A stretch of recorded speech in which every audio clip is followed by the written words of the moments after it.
Welcome, Susan Hayden. It's so great to have you here. Congratulations on your new book. Thank you so much, Suze. I really appreciate you asking me back to Memoir Church. No, it's good to have you. And I've been charting your course since you published and all the many ways that you have been promoting your book and getting it out there in the LA region. And it's just been wonderful. So, congratulations. And I just wanted to talk to you a little bit about. What your process has been. I know that you do a program called Library Girl, and where you promote other people's work, and this is your work. And how does it feel to be promoting and doing putting your own work out in the world? Funny you should ask. It was really hard at first for me because I have been the presenter for so long. I've been doing this show. I'm starting my 15th year next month of doing a once a month live show where I present other writers and musicians, singer-songwriters. And so it was hard for me to step forward in that way that one must, but I did it. Mm, And I just, the first two or three times were difficult, but then I got used to it. I feel like I'm pretty much used to it now. I'm always pretty shy, but I can ask for things and not be afraid, like, can mm, I read here? Or, you know, mm. maybe on Well, your it must show. help. It must help that you believe in your book and that your work means so much to you. So, do you want to? I'd love to hear a little bit about um, how you put it all together and how it came to you as a book. Yes. Well, the book has been in the works for so many years. I write in these different forms. I am a playwright, a poet, a short story writer. I've written a novel. So this is actually my third book that I've written, the first to be published. Is kind of it's a culmination of a lot of different kinds of writing and different times in my life. So some of the book consists of pieces that were pre-existing, but they're revised for this book. And then new work came forward.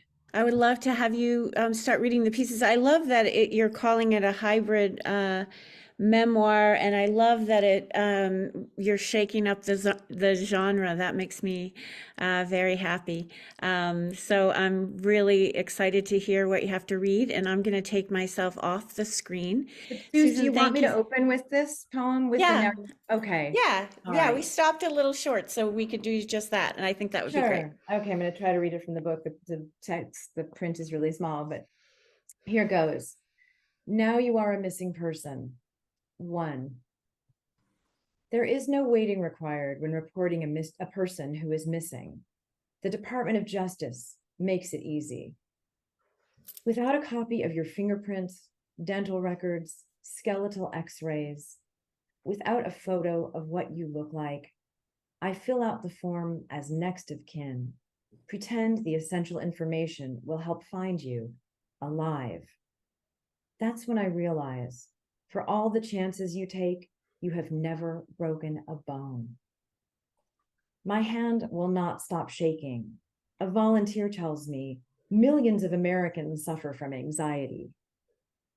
Two, every month your magazine, Rock and Ice, arrives in the mail. You read the obituary section first.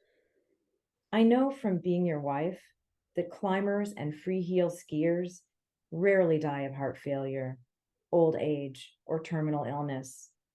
You are unaffected by expired Sherpas. It's the everyday alpinists that get to you. Death by slab avalanche, you pronounce. The very idea makes you sweat, makes you smell like a barbecued beef sandwich. I am reading the latest issue of Vogue, street style, trends, images of the week. I dog ear the page, prepare for more. Three, I knew the guy, a bonehead, a wuss. It could have been prevented, but then there are many worse ways to die. Filling out the missing person form, I feel accompanied by all your dead acquaintances, the ones that make you feel superior. My hand will not stop shaking.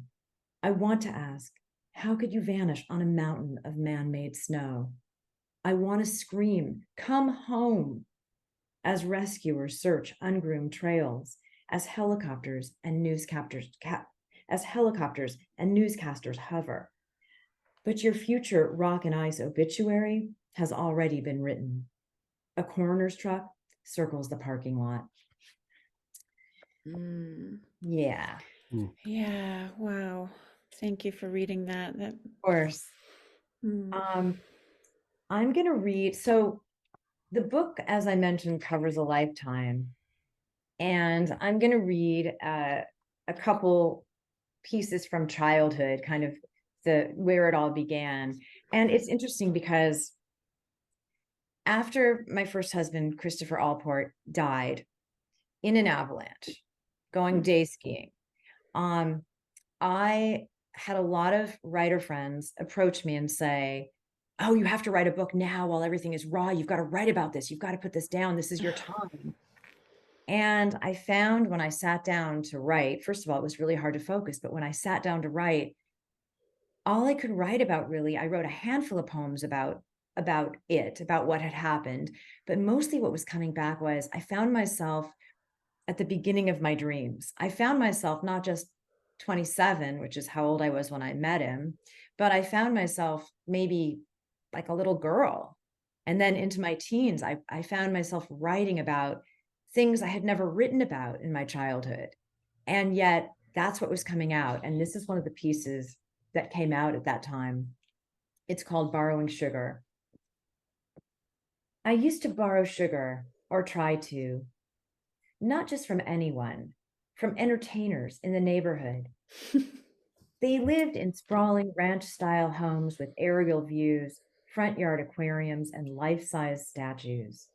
Leon Russell on Woodley, the Jackson Five on Havenhurst, Tom Petty on Mooncrest. Affluence and intimacy, a false sense of security, that was the real Encino. Never had a strategy, only an impulse. I wasn't even developed. Playing house with a Betsy Clark folding scene and Hallmark reusable stickers, the inspirational kind that said things like, every day is a gift from God, showered with blessings, and I believe in miracles. I was an anomaly in the West Valley, a trickster with a two-spirit nature, Technic's turntable, and a Barbie suitcase, jam-packed with personal belongings. A sheltered freewheeler seeking access and the thrill of the hunt. And I was a bolter, always running away, but just for a little while. Mostly, I was a new romantic, the sameness of my fate as yet to be determined. Love was someone else's story, carved in a spiral groove on a vinyl platter.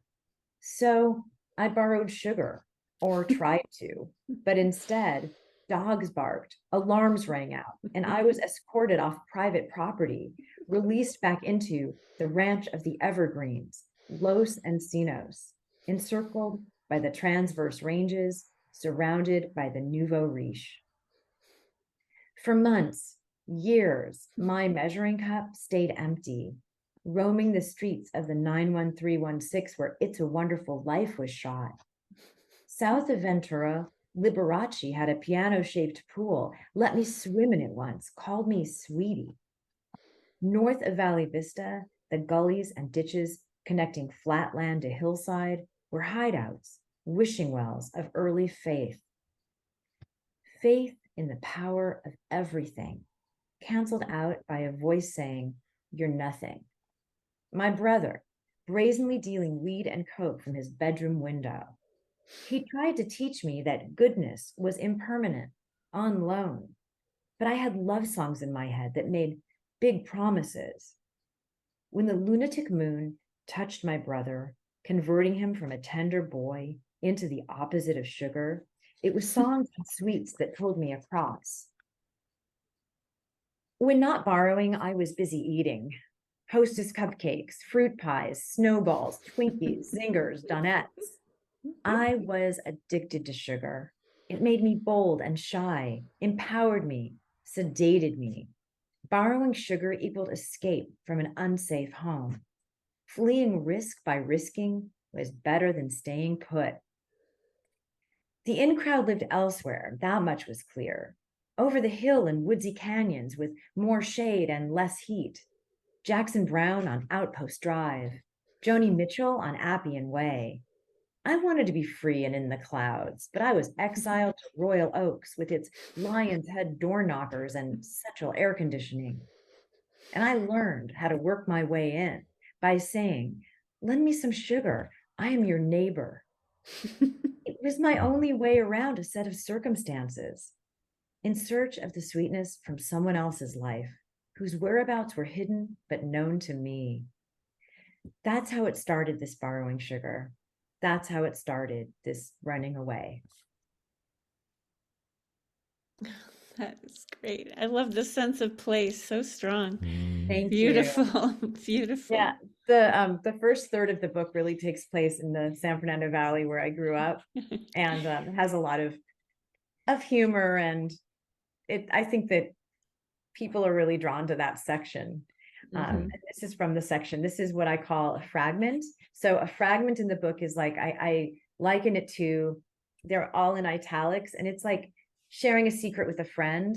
I feel like shifting forms, writing in the different forms they're like different aspects of storytelling. They're different, it's the same voice, but it's different levels of intimacy, I think. Some are detached and some are closer in. And this is one of those. It's instead of observing the Sabbath, my father would drive me to Neiman Marcus in Beverly Hills, where on Saturdays they offered free samples in their gourmet food section. We gorged on caramel corn and rumaki. He'd peel the bacon off of his. We bonded over food. We argued about religion. He'd say, eating is a sacred act. He'd add, God will start to matter as you get older and lose people. He'd ask, are you going to finish that? He was Santa Claus crossed with Nachman of Breslov. All my girlfriends had crushes on him. Lovely. And moving into kind of getting out of the valley and into the city. And this is kind of in the middle of the book.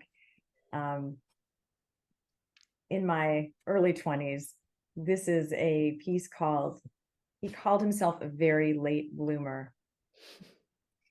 Was Harry Dean Stanton good friends with every woman I knew? He definitely touched my life, but only once. And it was nothing he would have ever remembered, and something I'll never forget. I wasn't a starlet type, certainly not his type, but when we met, he was gentle and attentive to me, and that was life-changing. It was 1985 when I went with my friend Lori and her girlfriend Darlene to hear him sing love songs, mostly in Spanish, at McCabe's guitar shop in Santa Monica. Darlene was close with him and mentioned to us that she'd consider him having him father her child. That night, Madonna was there with Sean Penn. This was right around the time she was becoming one of the biggest pop stars in the world. She and Sean, recently married, were lightning bugs, glistening and out of place in the unassuming crowd of folkies. The two of them sat together in the folding seats of the front row of McCabe's as Harry Dean played guitar and sang songs that he would dedicate to their new love. After the concert, Lori, Darlene, and I drove across town to Helena's on Temple Street, where we had been invited by Harry Dean. When we got there, he was sitting in a booth with Madonna and Sean, who ignored us, even though we'd been asked by Harry Dean to come sit with them. I was insecure in those days, feeling like I wasn't important enough for them to say hi. And I wasn't, and they didn't. The only person who talked to me in that club was Harry Dean.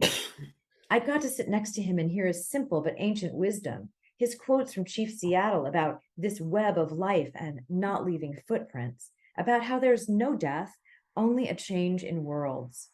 He rambled on and I was all ears. This conversation ended up inspiring me to create a character like him in a play I would eventually write. I'd seen his tremendous talent as an actor in Paris, Texas, and in numerous other films, including the best one, Straight Time. I remember him singing Just a Closer Walk with Thee and playing guitar in Cool Hand Luke. He was very well known, but He wasn't an icon yet.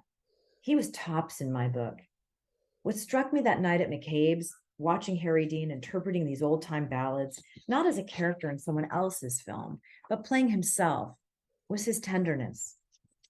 When in the booth at Helena's, he gave me his full attention. I didn't mention his acting roles or that I even knew who he was, but I told him how much the songs he performed had moved me, particularly Annabel Lee, an adaptation of the Edgar Allan Poe poem about true love transcending death. He started singing it a cappella right there in a private concert for one. I confessed how shy and out of place I felt, told him I didn't like being in crowded bars where I didn't know anyone or at nightclubs around celebrities, that it made me uncomfortable, made me want to run away. He put his hand on my shoulder, looked deep into my eyes, and said, "Honey, if you're centered, you can be anywhere." And Madonna pulled him away, dragged him out to the dance floor. She was doing most of the dancing and whispering in his ear. Afterwards, he returned to the same spot where he'd been sitting next to me.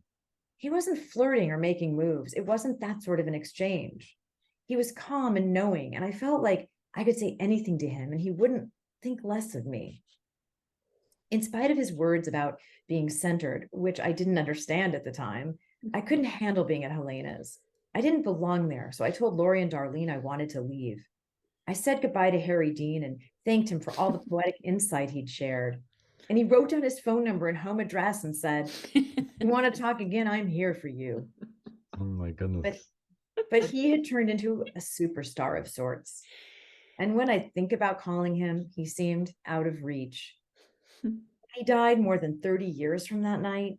I was sorry I never had the courage to call him or drive over there to continue the conversation. I sure could have used some more of his advice. That's great. Thank you. Mm.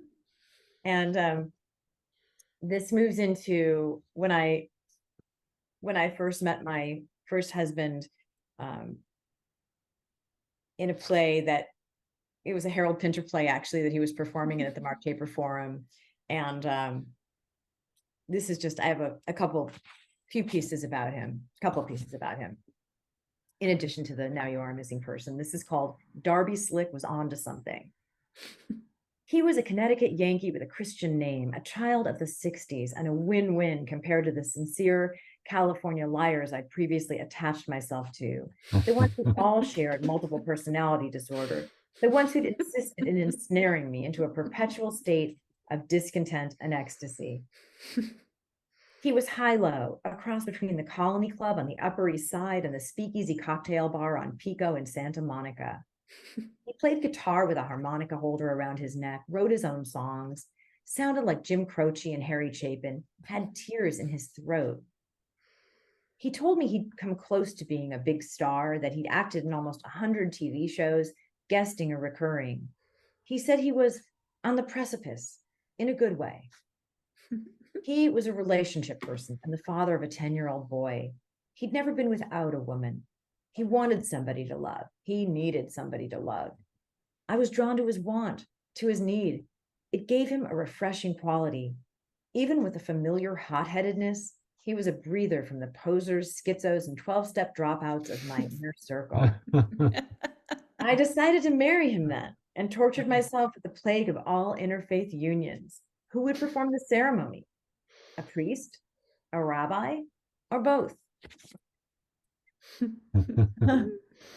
What was the play? What was the Pinter play? The Collection. Ah. Yeah. They did a 50s, 60s retrospective at the Taper in 1990. That's when it was, 1990. They did some really interesting pieces, and I just happened to be at that play and find him. Anyway, this is a little fragment.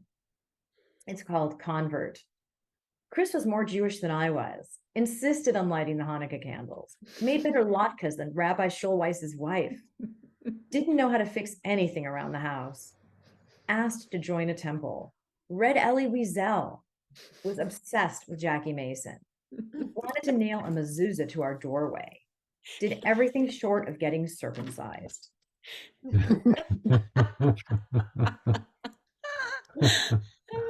Anyway, do you want to hear more dark or do you want to hear more light or? Well, yeah, we want to hear it all. So you can start heading into the dark. Okay. We can all hang out in the dark for a little bit, and then Okay. So this was an interesting thing that happened when I started to write the book. I really thought that I would be exploring, well, first the loves of my life, and then, it led to the grief. And I just thought that I would write a lot about Chris and not about the other two major losses in my life. One had been my childhood best friend, um, who we were inseparable, and we weren't as close as adults, and she committed suicide at 42. Mm. Um, she jumped 17 stories from a building in Marina Del Rey, and mm, I'll never be over it. But she, I'd written a novel based on our friendship, but I hadn't, so there are some pieces about her in this book I'm not going to read today. But then also my father, who died at 63 from hospital error at Cedars. You heard me, Cedars. And mm, I worked for my father. He was a huge presence in my life uh, up until the day that he died. And I had written a little bit about him.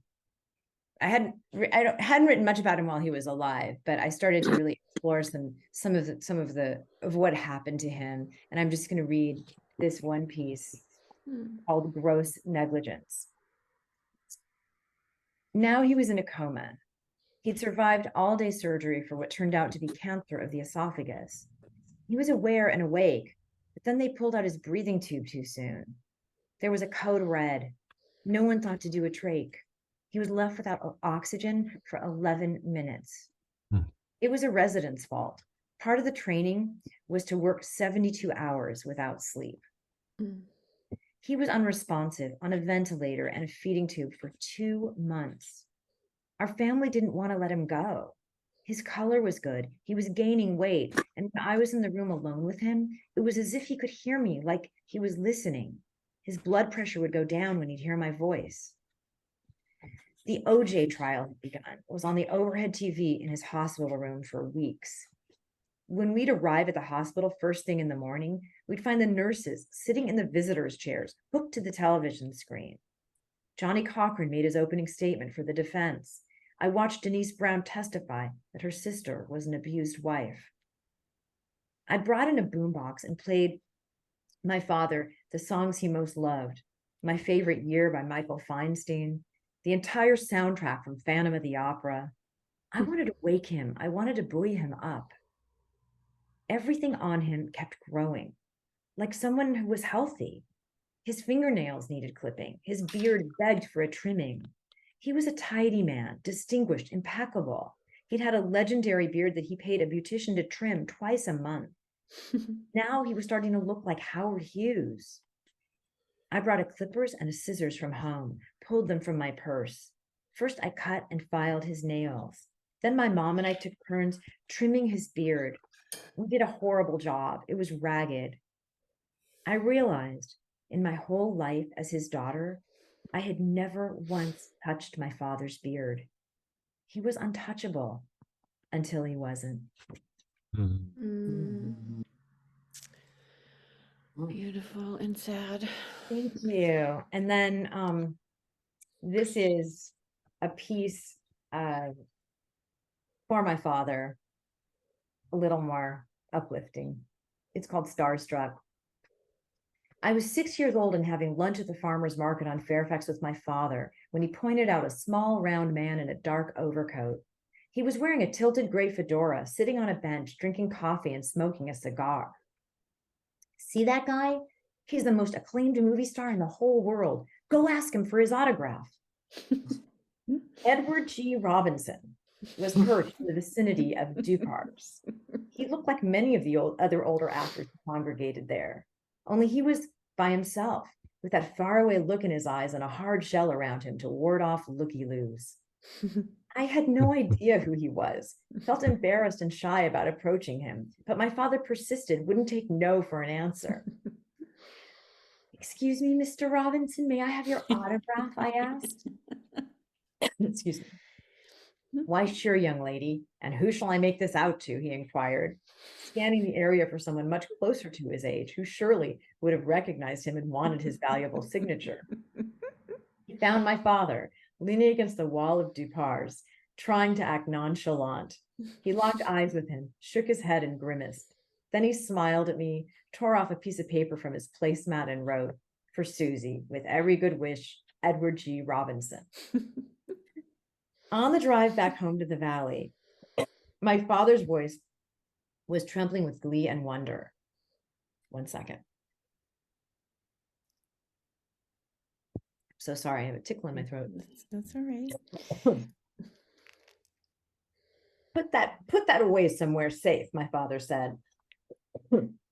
It's worth thousands of dollars. Jewish, from Romania. So sorry. Oh, I'm sorry for you.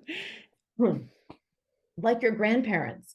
His real name is Emmanuel Goldenberg. But those in the know call him Manny. I lost the autograph. But when I married Chris, we would watch Edward G. Robinson movies at home together on the VHS. And I would wish my father had been alive so I could tell him that his favorite actor had become the one I most admired. I wish I could tell him that I have never witnessed a more captivating presence on screen, that there wouldn't be a Brando, Nicholson, De Niro, or Pacino without him. And every time I go to the farmer's market, I look over at that table and can still spot him, huddled in his own world, not wanting to be seen. He's been gone since 1973, but he is always there. And I can feel my father, who is also absent, but yet ever present. He's been gone since 95, but his dignity and strength remain a blanket of protection, his sense of invisible magic, something I forever will be seeking. I'm so sorry about this little cough. It's okay. Take a minute. Get everybody take some water. Everyone have a drink of water. Yeah. Yay. Not what you want to have happen when you're reading. No, but that's okay. Hmm. You're not in the void of the webinar. Exactly. Thankfully. I don't know how much more you want me to read. I have some brief pieces about Chris. How much time? Yeah, we have about let's see, we have about 6 minutes. Okay. I'm going to read this is called But What About Odetta? But what about Odetta? Our son asked when I told him his father was missing in the snow. She was his favorite singer. This was to be her final tour. She was 77. He was 11. We had tickets to see her in concert that night, had been planning it for months. He cried when I told him we couldn't go. Our son was used to his father taking off into the woods or the rocks, some river or slope. He could be late, get lost sometimes, or snowed in, but he would always find us and catch up to whatever we had planned. Our son asked if his dad could just meet us at McCabe's when he got home. But I had to say, no, this is more serious. I needed to drive to Mountain High while listening to car radio news updates. I needed to wait there for my husband, for his father to be found, one way or the other. Our son asked when I got home if he could sleep in the bed with me. He knew they'd called off the search and his father was still missing. When will he be back? He asked repeatedly. I lit a candle, turned out the lights. From the bed, when I looked up at the ceiling, I could have sworn I'd seen the shadow of a skier climbing uphill. Our son was half asleep when I said, I don't have a good feeling about this. I held him in my arms for hours. Only these days, when he tells the story, he doesn't even remember my being there. In the middle of the night, I knelt in the kitchen singing an Odetta song, Hit or Miss, trying to find comfort in her rejoicing. And finally, I stood over the trash can, tore up the concert tickets. Mm. Oh, sorry. And This is the first piece I wrote after he died. It's called Meteorology. After Chris died, meteorology. And so I wonder, will I ever walk in snow again? Begin to let go of the hand of my frozen man, lured by powder and ice, enticed and betrayed by crystalline flakes. Will I let another on the cracked lake of my heart, reshaped and newly landscaped by nature's perils? It's Thanksgiving time and the radio is playing Christmas carols. I can smell last year's goose. Am I right to save the sorrels, the hand-knit scarves of prickly wool? Full of life I am, and thankful. I had no idea I had it all until now, and how I have even more of an awareness of what came before the whiteout conditions. 10 Novembers ago, we drove to a backcountry cabin in a storm, kept snug by kerosene and skin on skin. Good night, I love you, we said again and again, then fell into slumber under our winter coats. By morning, he was reading Edward Abbey quotes and teasing me about talking in my sleep. This time I heard it and awoke to the most beautiful word. When you spoke, you said, flurry, flurry, a brief light snowfall, the call of a sudden gust of wind, a stirring mass, as of leaves or dust, a shower, a powerful burst of commotion, a stir. How could I have known we were to be blown in different directions at the mercy of the atmosphere? And I'm going to end on an uplifting note. Okay. Okay. Because the thing about this book is that, it took me 10 and a half years to find my next true love. And I was starting to feel like I was just going to be, I had had relationships with other people, but I was starting to feel like I was just going to be on my own. And I was okay with that. Like I was finally okay with me on my own, myself. And then I met him. Maybe that's what it takes, We all need a strong sense of self. So this is called The Optimistic Widow. It's for Steve, for S-E-H. He and I have the same initials down to the middle name, S-E-H. For S-E-H. I believe in fate, fortune tellers, incantations, Marie Laveau, Mary Worth, and messages from beyond. I look for signs, I look for signals, wear amulets, protection saints, medals of honor, keep good luck charms in the bottom of my purse and in the pockets of my jeans. He believes in science, credibility, proven theories from reliable sources. He collects facts, statistics, trivia, has an encyclopedic memory, knows the answer or backstory to almost everything. In the summer of 2018, I was healing from a breakup and struggling with a lingering sadness. My mom bought me rose-colored glasses. She promised they would help change my perspective.